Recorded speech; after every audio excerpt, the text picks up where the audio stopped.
Hello, good evening, everyone. So, I'm Dr. Mariam Zulfikar, OET mentor at MedExam Expert, and I am having a special guest with me in today's postcard, and it is Dr. Taranum Naz from Ireland. So, before starting, I would like to introduce Dr. Taranum to everyone, to our viewers today. And she is a doctor. She done her MBBS in 2016 from LUMS, Hyderabad, and then she did her house job from JPMC Karachi in 2017. Then she did FCPS and got a training in 2018. And then she is a very intelligent and very capable.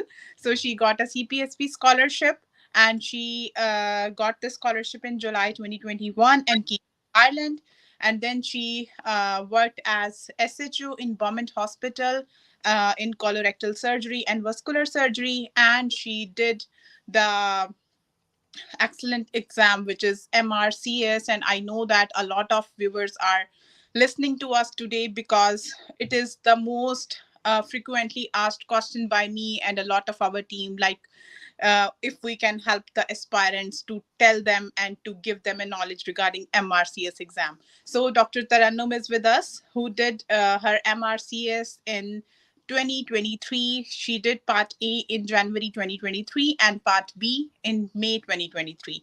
So, Dr. Taranum, I welcome you heartily in today's podcast. So, if I am not wrong, and if you think that your introduction is not complete, you can complete it by yourself. Thank you, Dr. Mariam, for a good, very good introduction. No, you are very right about everything. I did complete my FCPS training in July 2023, and right now I'm working as a surgical registrar in Dublin as well. So I also do some locum work with a surgical registrar, but I'm also doing a permanent job in a private hospital.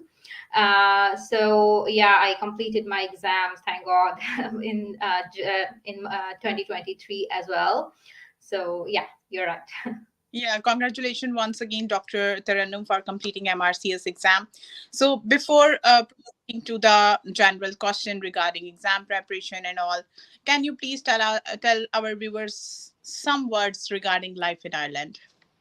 How have you been in? Well, I've been here for like and it's going to be 2 years already, and then 6 months.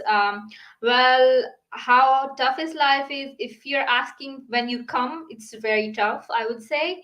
And when you're coming, you have lots of, change of environment. You're away from family. You have to, fit in yourself. And the weather, specifically if you're like coming from Pakistan or India, like it's a totally different weather. It's mostly Exactly. raining all the time. It's very cold. You get to do lots of paperwork. You get to make lots of cards. You get to settle in. You need to have your own GP. You need to have like multiple stuff. Exactly. So yeah, these are the hurdles, I would say. But I think after 6 months, you get to know each and everything, and then you get like you get to fit in this environment very easily. And now it's like my home now. Like I live here, I've been here, and I just love this country. The people here are amazing. They are very welcoming. There's no such thing that that you feel terrified by the Garda here is very good. The crime rate is just not as bad as what so that's like, if I'm coming from hospital at the midnight, I won't be afraid of anything. So Yeah, that because sad truth that it is not being practiced in our country, like in our home country. exactly. Yeah. So because we know that a lot of junior doctors are coming in a rush to Ireland and England, and they think that life here is very, very different. And it is. I can truly experience and I can truly confirm this thing that Dr. Tarannum said. So because in the very start, it was very difficult for me as well. But now, Alhamdulillah, all is good. So, Yes. Dr. Tarannum, Mhm. we are now proceeding to our question answer session, and Mhm. we all know that introduction has been done. So now, can you please tell our viewers about your efforts and journey of MRCS exam? Okay, so basically, MRCS is the membership of Royal College of Surgeons. The good thing of doing MRCS is all the four colleges, it's Ireland, Glasgow, Edinburgh, or England, they all are intercollegiate. So it doesn't matter in which college you're giving your exam. So I opted for Ireland. So in order to give the exam, you need to be aware of there are two parts of this exam, part A and part B. So first, the part A is MRCS. Then you need to prepare, like you need to have a background knowledge of the exam itself. So I started my preparation 6 months before the exam, and then initially I found it very hard because the part A exam is mainly knowledge based, and it's depends upon your basic knowledge. Like if you're giving it right after MBBS, you have higher chance of succeed. Exactly. Exactly. The Then very fresh that time. Yeah. exactly. So if we go through the separating these two exam, I'm going to talk about MRCS part A first. So I personally, honestly, found it very difficult to get through it, and I couldn't. There's no shame in saying it. I couldn't get it in the first time. So because I think in the first time what I did was like I just rushed and I was like, oh, it's an easy game, like I can do it. And then I just rushed into it and I didn't prepare it properly. Then and the next time I was fully aware of what I'm I'm gonna face in the exam. And then I prepared thoroughly and alhamdulillah got it. So what I'm gonna say to you is you don't need to rush things. It's kind of difficult exam, so you need to prepare it. Like just give yourself some time, 6 months at least. Don't be hard on yourself, and then just go through the all the sources that we have for MRCS, which we're gonna talk about now. Yeah, so I couldn't get the first one, then I get the second one, and alhamdulillah I got it anyway. So yeah, I Yeah. did. This is very inspirational story. I must say. So, Dr. Taranum, can you please let us know about the exam overview? Yeah. So basically, MRCS Part A is a theory-based exam. So what has once you book the exam, so there is no need to have a surgical background or surgical training. You can give it right after MBBS. Once you have a medical degree, you can give it. Okay. So it's two papers, paper one and paper two. Paper one is applied knowledge, which is like anatomy, pathology, pharmacology, and microbiology, like these basis of the basic chapters. Then the second paper is the surgical, it's like the specific surgical questionnaires. So there are two papers. The one number one is 180 questions, and the second one has 120 question in it. And the whole exam is based like on a 5 hour period, and you can there's a gap in these two, like so that you can have like rest or take like a coffee and stuff in between these two papers. So you are saying that like both the exams are having two papers each, like both the paper A and paper B. Part A, yes. Paper Yeah. A and paper B, yes. Okay. And can you please give us idea like what is the validity of exam? Like if you are going to clear part A uh, in suppose like 2023. Yeah. So how much time do you have for the validity of the part B exam? Well, you need to give it within 7 years time. After Oh, 7 years, yeah, you can't give the part B. And the okay. maximum attempts to give MRCS part A is 6, and the maximum attempts to give part B is unfortunately 4 times only. Okay.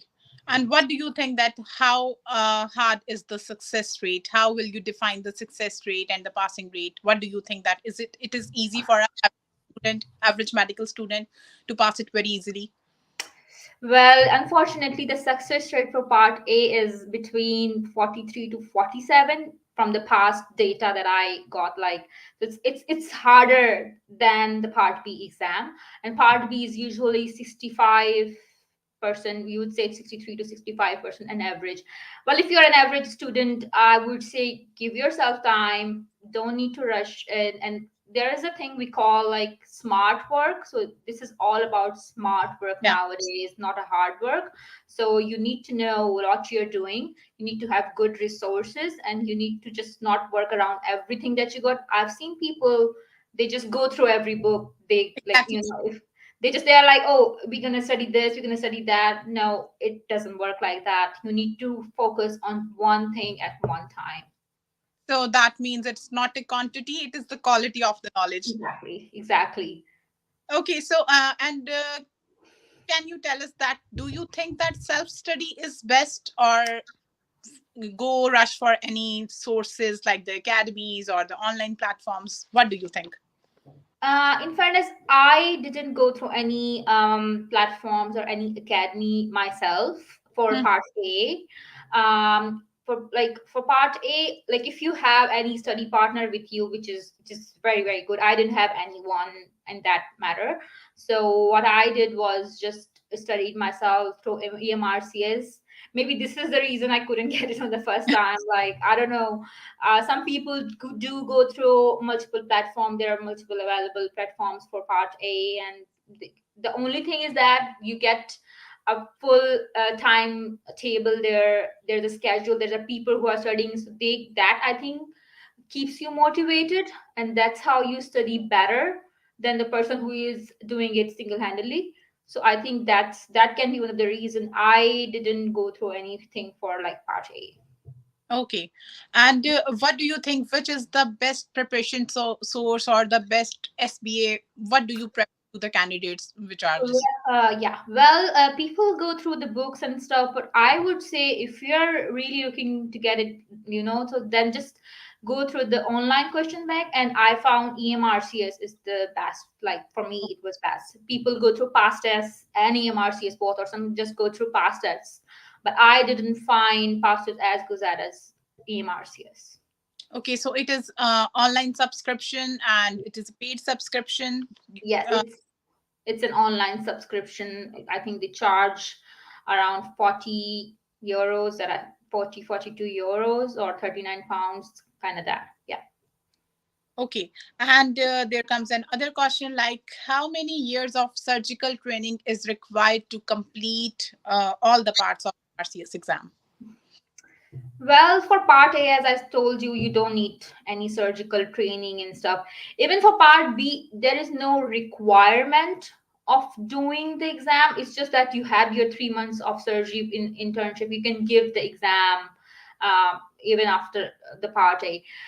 Um, so I would suggest, if you are going for part B and if you're just cleared your part A, go through it ASAP, because you have recently studied, so you will be easy. That will be easy for you to go through your knowledge part, because part B is also has some stations of the knowledge part.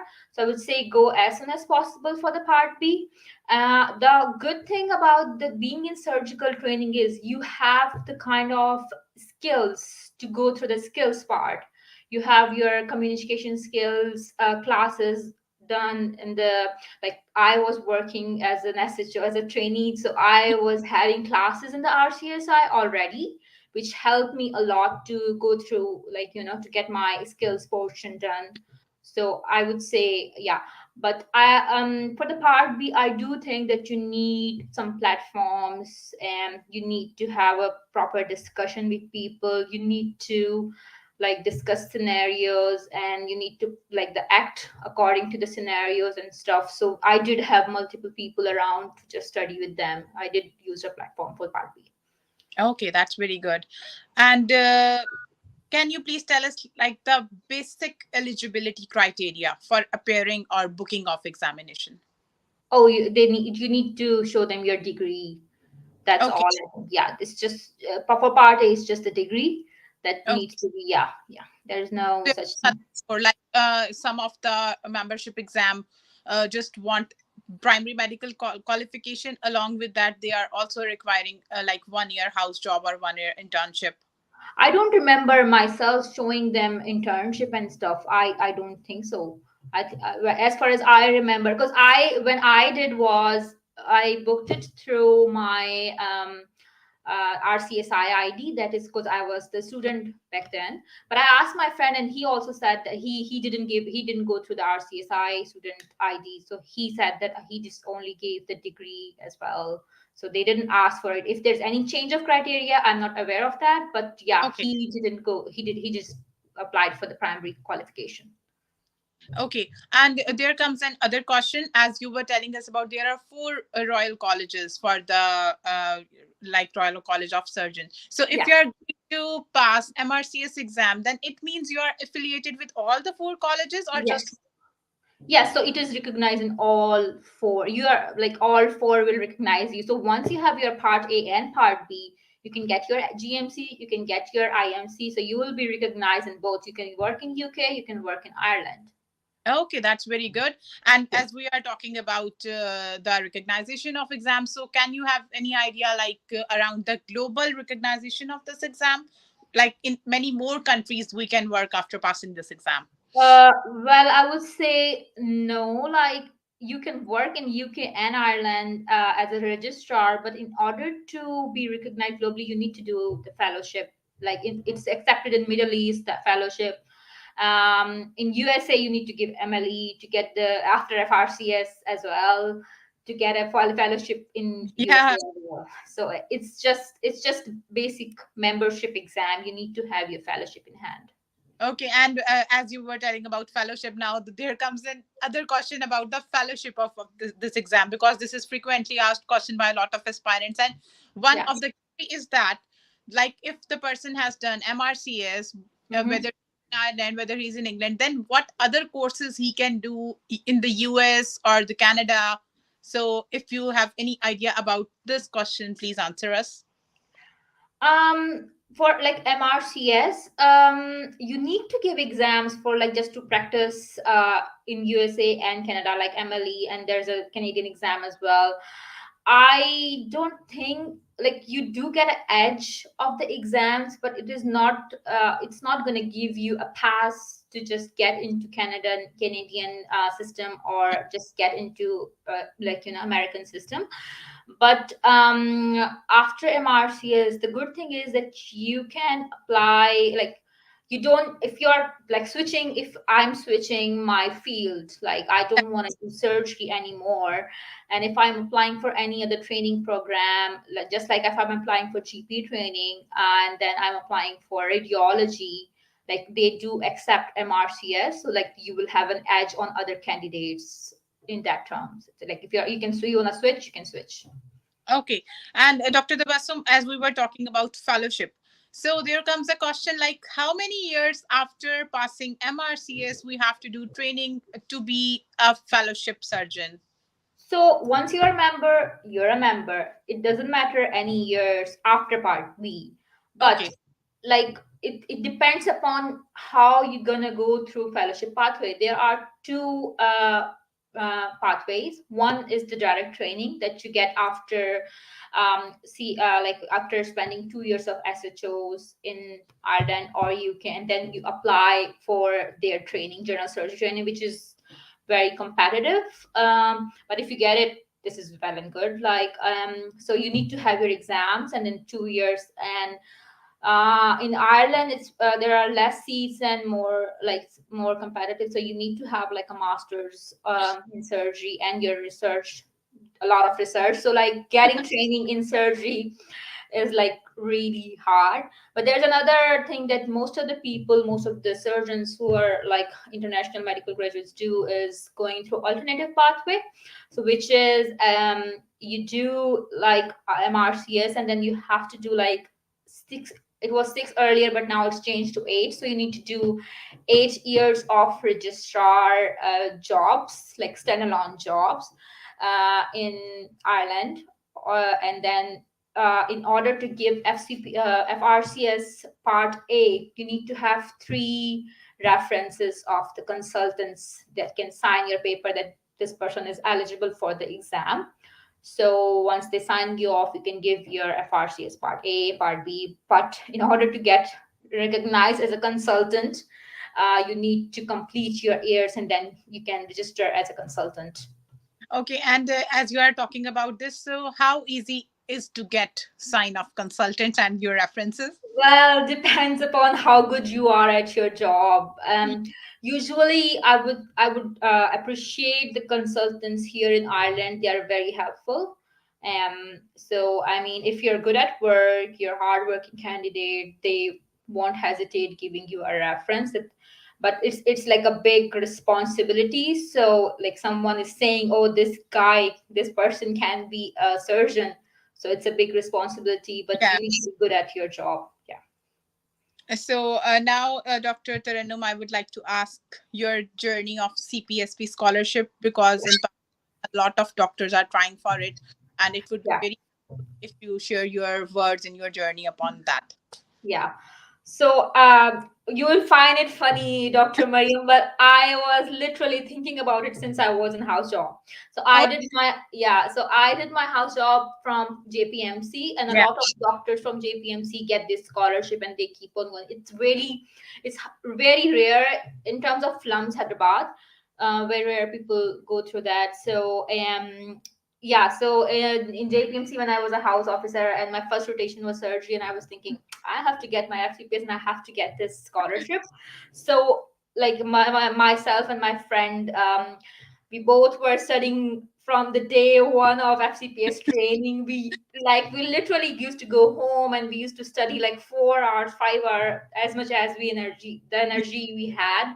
So I was for because I wanted to clear my IMM on the first attempt, because I had this thing that I have to apply for training, so I can't delay things in order to get the scholarship. So so it was kind of funny, like when I was giving my IMM, so this scholarship of Ireland pop in, and I just randomly opened my IMM. Viva was still remaining 4 days later, and I just opened it and I saw this, and I was like, oh my, I don't have an IMM, yeah. and when I opened it, I just realized they said due to COVID, we are not, we have just exempted you. And if you have even booked the exam, you can opt it. So I just applied it before time. So I just applied it, and luckily I got it. My OET exams results came on the day of interview that I passed the OET. So it's like You are very fortunate in this, I must say. yeah, I would say so. Cause like the timeline, how did it work and stuff? I usually people apply it after 6 months of clearing it, because that you needed to have an exam in hand. But in my time was COVID, and they just said if even if you have booked it, Yeah. and yeah, so I got it like that. And I someone told me, I don't know how true is that, but someone told me that I was the first female surgery resident who got it from Lums Hyderabad. Like as I was telling you, it's not very common in Hyderabad, Lums trainees to just get this CPSP. There is not much awareness of this, but I'm sure it would be after this. And a lot of anesthesia and medical trainees, they usually get it, but in surgery there are very less amount of people who have tried for it. Okay, so that's a very interesting story. And other story, I must say, by Dr. Taranum. So, Dr. Taranum, there comes a question like, which thing provoked you to try for surgery? I'm getting an idea like surgery was your first rotation in the house job. It Yeah. can, but still, if there's anything else, you can tell me. Yeah, from even from the medical time, MBPS time, I used to see surgeon. I used to get like provoked, or like, oh, I want to be like, it's just like the name of the surgeon used to, fascinate me a Exactly. lot. Exactly. And so whenever you are doing any house job, I would suggest people to just choose your first rotation very carefully. So Yeah. I got surgery because it's your parent ward, you get attached to it, and then you just want to Exactly. do it. Like most of the people who get gynae, they want to do gynae, and I got surgery, I want to do surgery. So I Right. think it's all the person coming out in the scrubs and stuff out of surgery, and it's like a quick fix. So I usually like the quick fix things that I can, if there's an appendix coming, and I can do the appendectomy, and then all done, all sorted. Yeah. Okay. And then there comes another question regarding pay scale of surgical doctors. Sorry, pay scale of surgery school. Well, that's a very controversial question, I would say. So let's start. There is a full, like, every a few years they change the criteria, HSC criteria of the pay scales.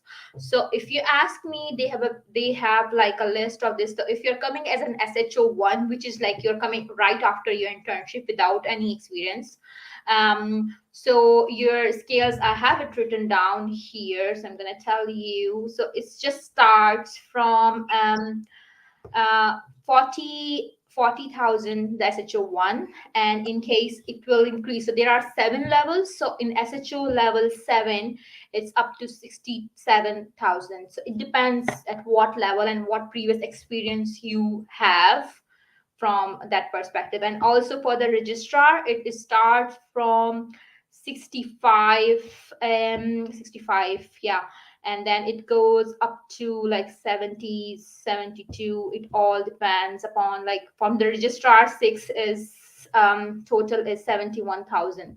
So the maximum to registrar is 71,000, the minimum is 67,000, and for SHO it's minimum 40 and it goes to 67,000.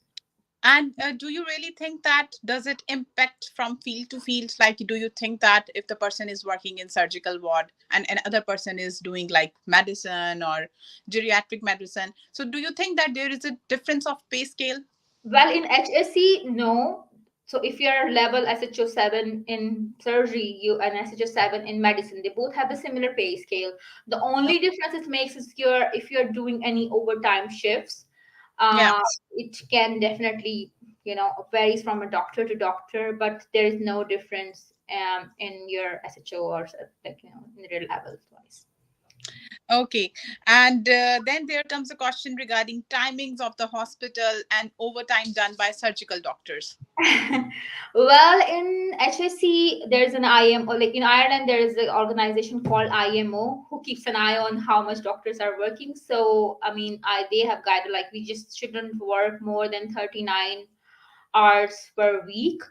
But somehow, due to shortage of staff and due to extra weekend shifts, you do get to do a lot of overtime, like not a lot but some of overtime. And it depends in which hospital, which county you're working. So if you're working, I have only worked in Dublin and in Beaumont for 2 years. So I mean, I think I've heard that all the major tertiary care hospital here, they all start working from 7 in the morning. Okay.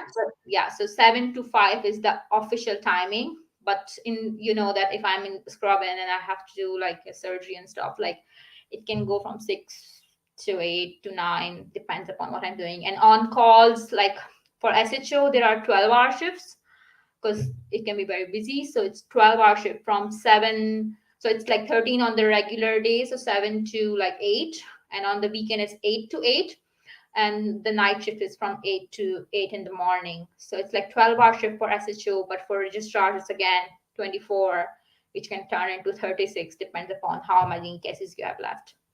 Okay, So so we are discussing about timing, and there comes another interesting query, like life of a female doctor being a surgeon. How will you address this comment? well, I have actually worked with a lot of female surgeons in colorectal department. I work with 3 colorectal surgeons. I haven't worked with any vascular female surgeons yet, but one of, like, I have worked with the registrars as well. So honestly, yeah, life is a bit difficult in terms of surgical, consultant and stuff, like in case of emergencies, and then they do on call. And but I haven't found, or I haven't seen any difference between a male or a female surgeons, or there's no, I haven't seen people, discriminating you on the basis of your gender. So I haven't seen that. I have seen a lot, like, I had a prof who is a female. She's a vice president of RCSI. And That there's that first neurosurgeon of, like, there's a female neurosurgeon in Beaumont who is like well recognized. So I mean, I haven't seen any such thing. okay. So, Dr. Taranum, there comes another question, like which are diplomas and the courses you think that are very fascinating to put down on CV, like for the structuring and the tailoring of the CV, so that it gets like an eye catch to get this candidate, okay, we are going to hire this candidate. So this is the question by I think a surgical doctor, and he just want to ask like what of the courses and diplomas you should write on your CV and you should done with that. Yeah.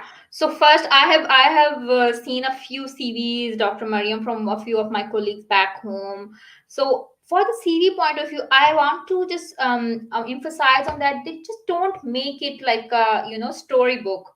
You just need to just take like 3 pages or 4 pages max, and then just do it. People write down, oh, I did the house job in surgery and I did responsibilities, this, like a full page on that. Yeah. No, you don't need to write that. Just say that you have worked in this department. People here are very well aware of what you have done in surgery. So in the end, you can add in a skill part and then what you can do in the like what skills do you have. So don't do that. Just add your experience in one box in one page. Then on the next, you can add your skills. And in terms of what, so first you need to have BLS. If you're a search from surgery, but if you have ATLS, it's well and good. If you're going for a registrar job, ATLS, BLS, then we can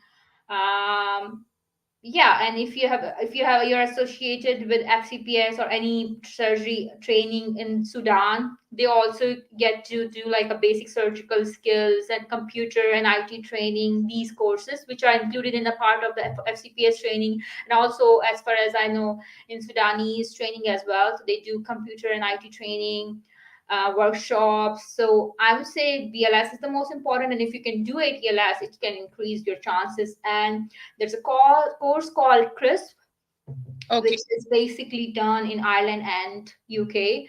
But if you can get a seat and somehow do it, it increases your chances of getting job. It's like a very high level, So I mean, I've done CRISP myself, so yeah, it's a very good course to do. Then this is what increases your chance of getting job in Ireland as a surgeon. But if you're a medical person, then just go for the ACLS stuff as well. That also very important for you. But while you're here and you're going for the surgical, alternative pathway stuff, there are multiple programs, CPD programs, and short courses that RCSI offers, such as audit, research.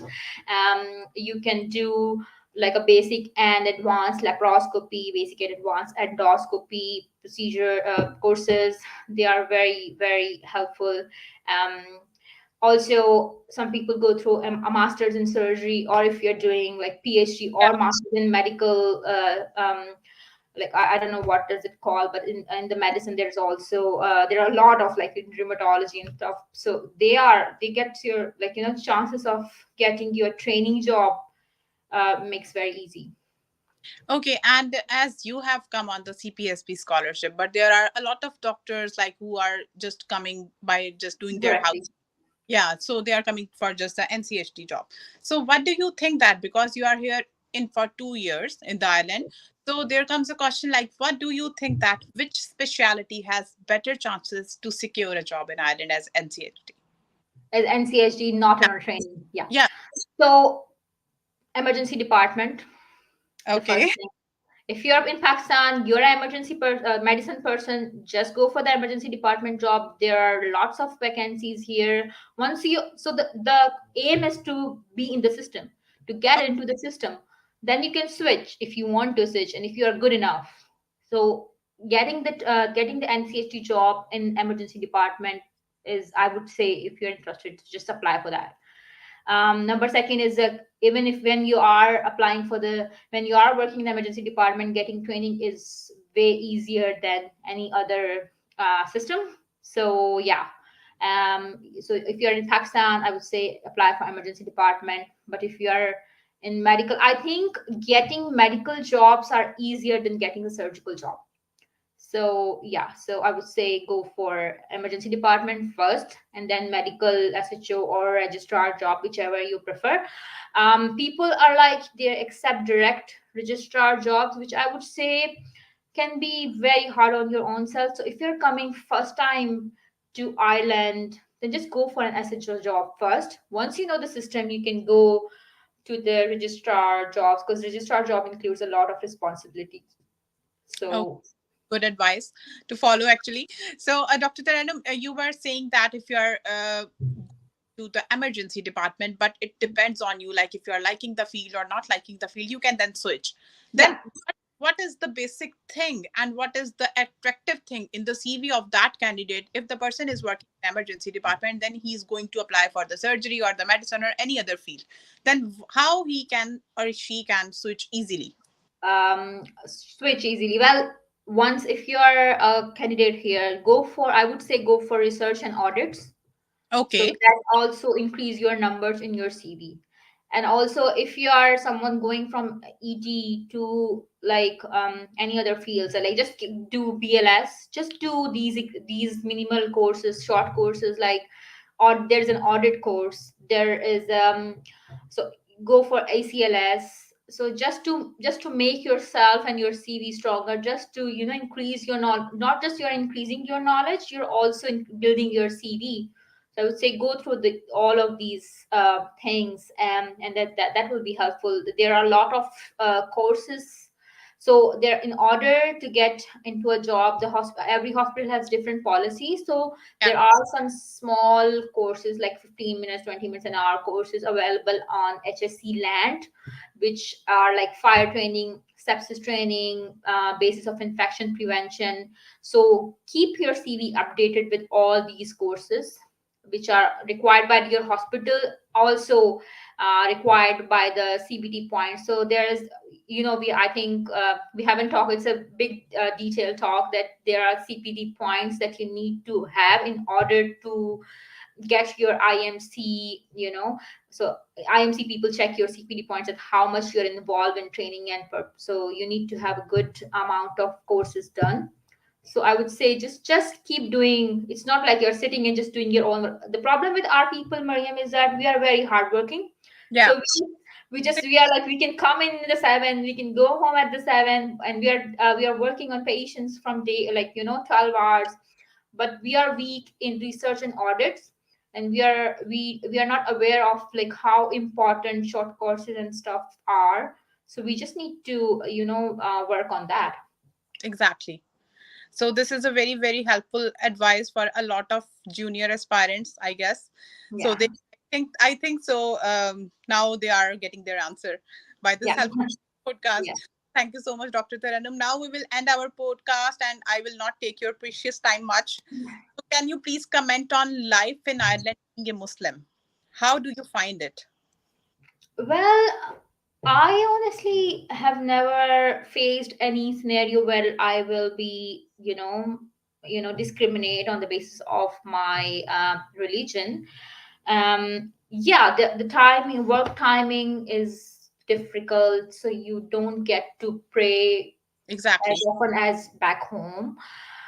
There are mosques in the big, like in Beaumont, there's a mosque for all, both female and males. That's impressive. You have stuff, you have like there's a Quran park there, and like no one would stop you. You do get your rest, so you can just go. But if like if I'm scrubbed in, so it's going to be difficult for me anyway. So there's no one who can stop you for praying or stuff. If you want to wear hijab, you can. There is no discrimination. So you can do what you want to do. There are Islamic centers here. In Eid, the Muslim community celebrates Eid together. So I haven't never faced any issues in that regard. Sometimes if you're living with multiple, like if you're sharing a house, then you may find it difficult in that Yeah, terms to pray and stuff if you're living with non-Muslims. exactly. So, and if you're like Ramadan and your timings are a bit off, like difficult, different than them, so you do face difficulties in that terms. But I haven't never felt anything like that. I've always been, like whatever I want to do, I would do. So there's no such So you are difficulties. a tough person, and I think by your advice and by your comments, I think you are giving a signal for a lot of aspirants to come to the island. Yeah, I mean, if you can be a religious person back home and you can, here, it totally depends upon you. So being in Ireland or being in any country, it doesn't matter. the good thing, in fact, the best thing about Ireland is there is like 0 to 2% racism. I have never felt any racism in my field, I would say. I'm not sure about your experience, Dr. Mariam, but I am like, No, we no, haven't. exactly. I haven't been experiencing like this racism. I also recommend this country too much. Yeah, so the even the patients, they are lovely. I Yeah, mean, exactly. you love Exactly. to treat them, and they are so thankful, and you literally feel to just help them, from your heart, like, so it's Exactly. just. Exactly. So Irish people are lovable, I must Yeah, say. yeah, exactly. Yeah. So the very last message by Dr. Taranum, because a lot of aspirants are waiting for this. So, what will you advise, and what are your message for the upcoming aspirants and the junior doctors in Pakistan, here in Ireland as well? So first is just, the at the time of registration of IMC, lots of people gets difficulty because of their house job certificates. So Yeah. I just need you guys to go through all the IMC guidelines, go through what they're asking first, and then apply for it. People apply it and then just regret it because their house job certificate is not according to the IMC. So Yeah. first you need to go through their guidelines, what they're saying, what they're asking for, and then you just need to ask your institution to get your house job according to the IMC demands. And then the second one is, once you like, IMC takes time. It takes from 9 months to 1 year, unless you're a CPSP or Sudanese Yeah. candidate. I got it in 1 month, which was very early, but you will get it in 9 months to 1 year. So don't hassle your friends in Ireland and, oh, get me my IMC. No, we can't do anything about it. It's just not in anyone's hand. It's just their process is like this. So it's a bit slow process. They take a lot of time. So yeah. And the third is, once you have the IMC, go through recruiters. Don't depend upon your colleagues or friends there to get your job. No, you won't get it like that. So apply on apply on the irishjobs.ie or all the jobs websites. Also, talk to recruiters yourself, and then you will be able to get a job. So just don't depend upon other people yourself. Okay. Okay, that's a very beautiful message by Dr. Taranum, and I actually agree with this, because this by applying through your friends or the relatives, it is not a very reliable Yeah. source. Yeah. So this is a very, very beautiful message by Dr. Taranum. And thank you so much, Dr. Taranum. We have took a lot of precious time of yours. We know that you are a very busy person, but Yeah. still much for coming today in our show. And a lot of aspirants, I'm pretty sure that they have definitely get a help from this podcast. Thank you, Dr. Mariam. Also, I forgot to mention for MRCS Part B, I took so there is a group, a WhatsApp group of my friend and myself as well now as a mentor. So we also give advice to people, like the timetable and everything, which is like, WhatsApp group is free of cost, so you don't have like to pay for anything, but you will have a timetable and every information that you want. So I can give you a link and you can share it later on. And Also, yeah, so, also the training platforms, like RCS, I also take classes for MRCS Part B, which can be very, very expensive. So also there, we one of my friends and myself take like hands on courses. So if anyone wants to do it, they are more than welcome. It will be a minimal charges for people, so that's easier for registrar and people back home to take it, like, so I think that would be helpful if you can just share it. okay, thank you so much, Dr. Taranum, because a lot of aspirants used to ask us regarding the preparation of the MRCS exam as well. So Yeah. thank you so much. I think that must be very beneficial, and I will surely share the link of your group as well with a lot of aspirants. So thank you once again, and Team Med Exam is so much thankful to you for your gracious presence today. And at the end, I just also want our viewers to say that, because we all know that language test is the very, very basic thing to Yeah. reach or to reach anywhere in the Europe. So Bad Exam is offering OET preparation as well, and I myself is also the OET mentor. So Yeah. don't have to ask for the help for the OET exam or any of the language exam. So thank you so much. Thank you, Dr. Taranum, once again. Allah Hafiz. Allah Hafiz.